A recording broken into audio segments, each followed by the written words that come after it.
Hi Satnam, it's me Shakti Sundari back with you today for the next reading from the Radiance Sutras.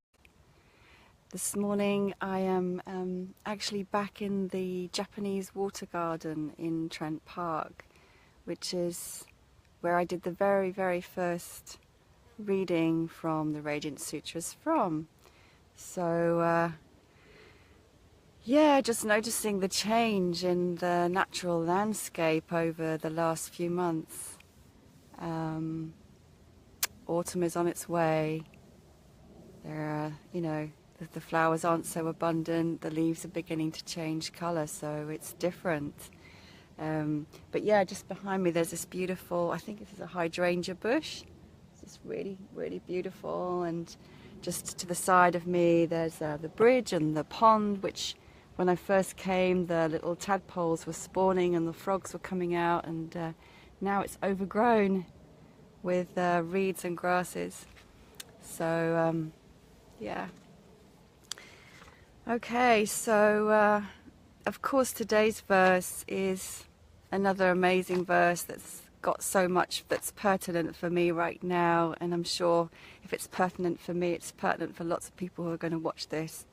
That's just how things tend to work. So we're on Yukti verse 103. And yeah, I'm just going to go straight into the Sanskrit. Nadvesham bhavayet kva api naragam bhavayet kvachit. Raga dvesha vi nirmuktao madhye brahma prasapati.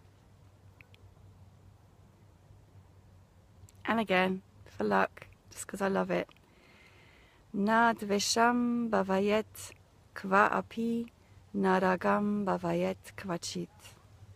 Raga dvesha vinirmuktao madhye brahma prasapati. And here we go into the translation by Lauren Roche.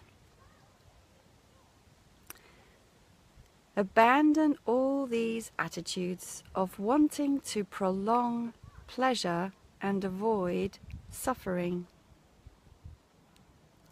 Let the heart be itself and feel whatever is there. Freed from clinging and avoiding, the heart regains its poise and revels in creation.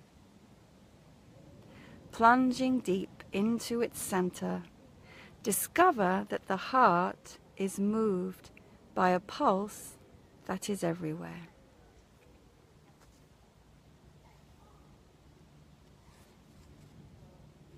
Yay.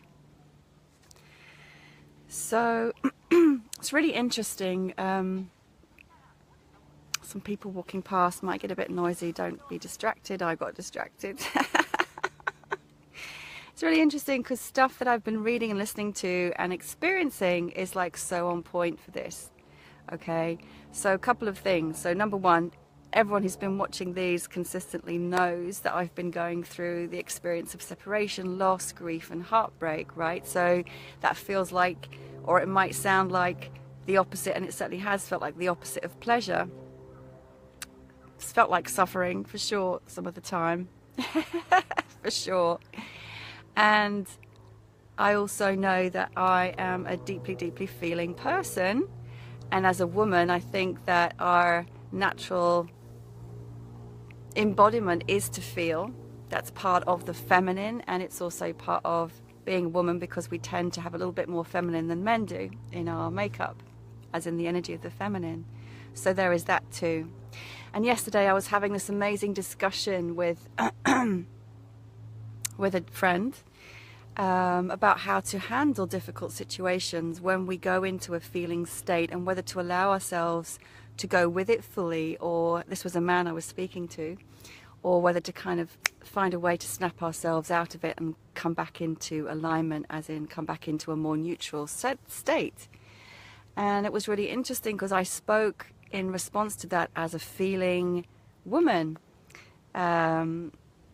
in terms of how important it is for me to really feel whatever I'm feeling and fully allow it. And also, this is actually a message for the world in a way, because that aspect of the feminine has been so denied or shamed for so long that for men it's also difficult to acknowledge that part of them, of themselves, their feeling self, their hearts. And this is something I believe is really important for us all to have access to bring balance into our own being and into the world as a whole. So there's that one part to it, which is allowing ourselves to feel fully whatever we're feeling, right?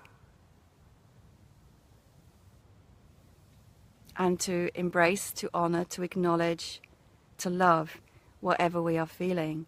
And I know from experience and learning that actually that's the only way to heal and resolve, is to feel fully first before moving through to a different state of being. At the same time, I know that there's this thing in the New Age spiritual movement about what we are vibrating, we attract, right? So there may perhaps be this fear that if I allow myself to feel unworthy, if I allow myself to feel grief, if I allow myself to feel heartbroken, if I allow myself to break down, doesn't that mean I'm going to attract more of the same? And there can be this fear of going into the feelings fully because of that. And or, you know, maybe there's just a lot of conditioning around it's weak to feel. Like, what a load of bullshit is that? It's actually really strong to allow ourselves to be vulnerable. And I was reflecting on that just now in terms of how one of the things that I most love to receive from a man is his presence. And actually, it requires vulnerability to be present with another. I don't think it's possible to be present to another with a closed heart. So an open heart, which then is vulnerable, is required. So let's go back to the verse, because I've blabbed on a bit. Abandon all these attitudes of wanting to prolong pleasure and avoid suffering. I love ecstasy. I love pleasure. You know, I live for that, and it comes easily to me. And at the same time, I also experience the opposite extreme fully and deeply too. So, but there can be a tendency in society to think that it's only good to be happy and only good to be having pleasure, and that the opposite of that is bad or to be avoided or pushed away. When in fact both are necessary aspects, well, not necessary, but both are aspects of life, neither good or bad.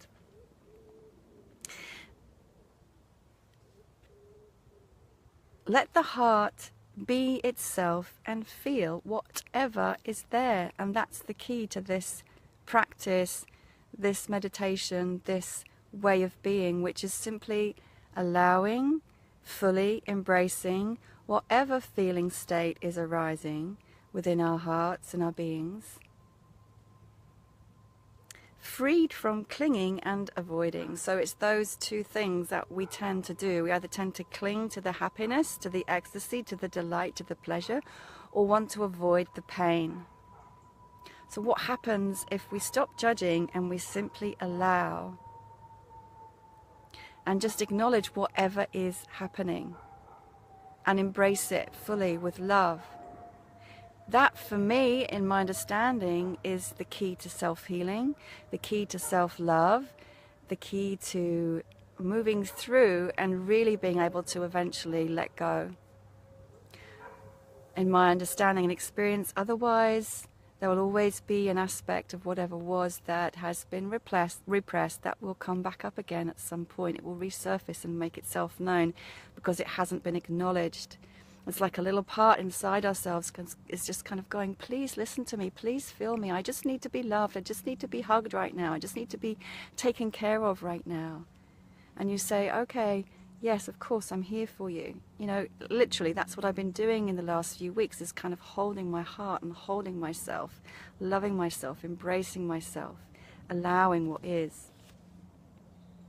Freed from clinging and avoiding, the heart regains its poise, Isn't that interesting? When we let go of the pushing away or the clinging to or the holding on to, that spaciousness and that sort of removal from the polarity once again enables us to find a greater calm and a greater equilibrium.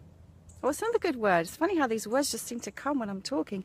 Equilibrium. The heart regains its poise and revels in creation. So it's possible to be in a deeply feeling state, whether it feels painful or like suffering, or it feels ecstatic and wonderful, whatever the feeling state, or whether it's just a neutralness. And alongside that, be aware of the wonder of life.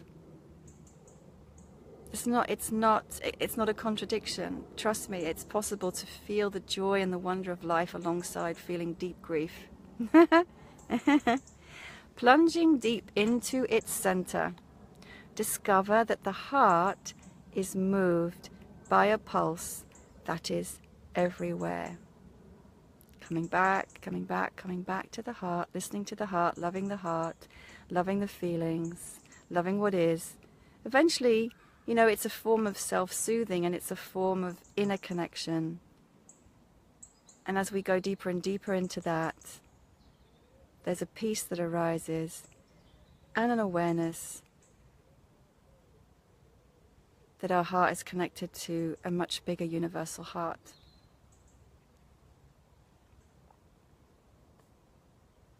And that's what I'm feeling now. Just sitting and being and being aware of my heart. Yeah.